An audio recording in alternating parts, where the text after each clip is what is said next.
action came first, as it had to, as the animals we once were could act but could not think.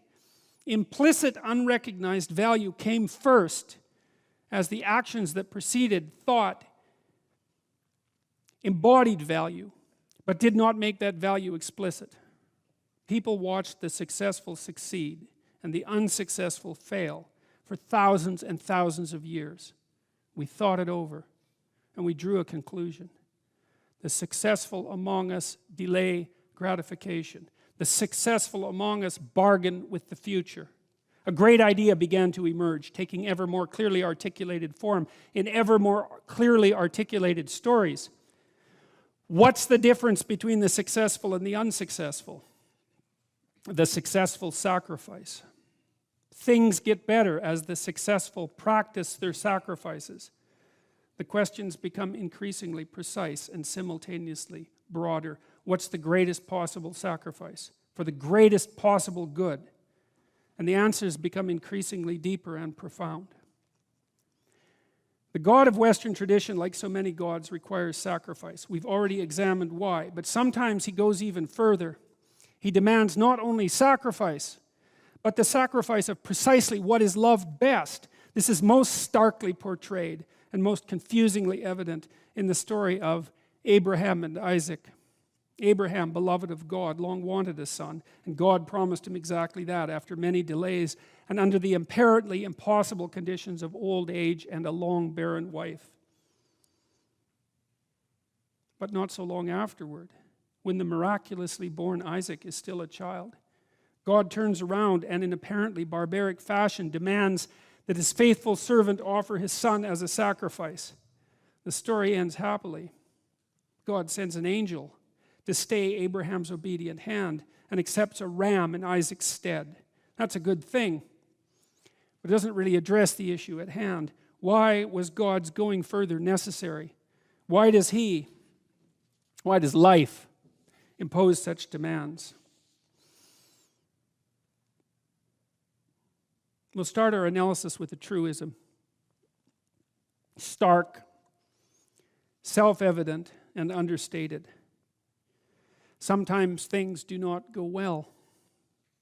That seems to have much to do with the terrible nature of the world, with its plagues and its famines and its tyrannies and its betrayals. But here's the rub.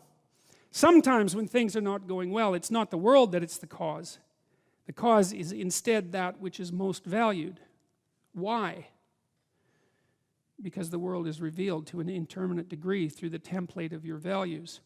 If the world you are seeing is not the world you want, therefore, it's time to examine your values. It's time to rid yourself of your current presuppositions. It's time to let go. It might even be time to sacrifice what you love best so that you can become who you might become instead of staying who you are. Something valuable given up ensures future prosperity. Something valuable sacrificed pleases the Lord. What is most valuable and best sacrificed? Or what is at least emblematic of that? A choice cut of meat, the best animal in a flock, a most valued possession. What's above even that? Something intensely personal and painful to give up. That's symbolized, perhaps, in God's insistence on circumcision as part of Abraham's sacrificial routine. What's beyond that? What pertains more closely to the whole person rather than the part? What constitutes the ultimate sacrifice for the gain of the ultimate prize? It's a close race between child and self. The sacrifice of the mother offering her child to the world is exemplified, for example, by Michelangelo's great sculpture, the Pieta. Michelangelo crafted Mary contemplating her son crucified and ruined. So she's sitting, most of you know this sculpture, she's sitting and the body of her son is in her arms, her adult son, and it's broken and he's been destroyed. And it's a very beautiful but very tragic work of genius level representation. Michelangelo crafted Mary contemplating her son crucified and ruined. It's her fault. It was through her that he entered the world and its great drama of being. Is it right to bring a baby into this terrible world? Every woman asks herself that question. Some say no, and they have their reasons. Mary answers yes voluntarily, knowing full well what's to come, as do all mothers if they allow themselves to see. It's an act of supreme courage when it's undertaken voluntarily. In turn, Mary's son, Christ, offers himself to God and the world, to betrayal, torture, and death, to the very point of despair on the cross, where he cries out those terrible words, my God, why hast thou forsaken me?"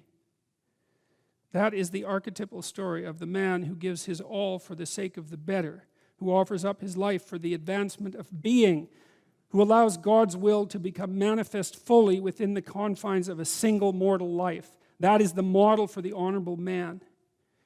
In Christ's case, however, as he sacrifices himself, God, his Father, is simultaneously sacrificing his Son.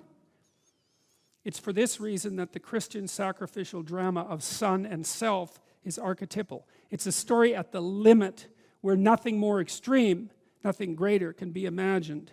That's the very definition of archetypal. That's the core of what constitutes religious. Pain and suffering define the world. Of that there can be no doubt. Sacrifice can hold pain and suffering in abeyance to a greater or lesser degree. And greater sacrifices can do that more effectively than lesser. Of that, too, there can be no doubt. Everyone holds this knowledge in their soul.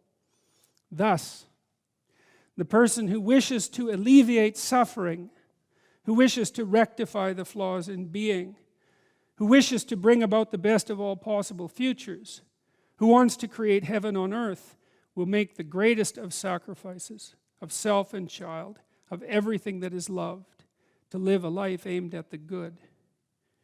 He will forego expediency. He will pursue the path of ultimate meaning. And he will, in that manner, bring salvation to the ever desperate world.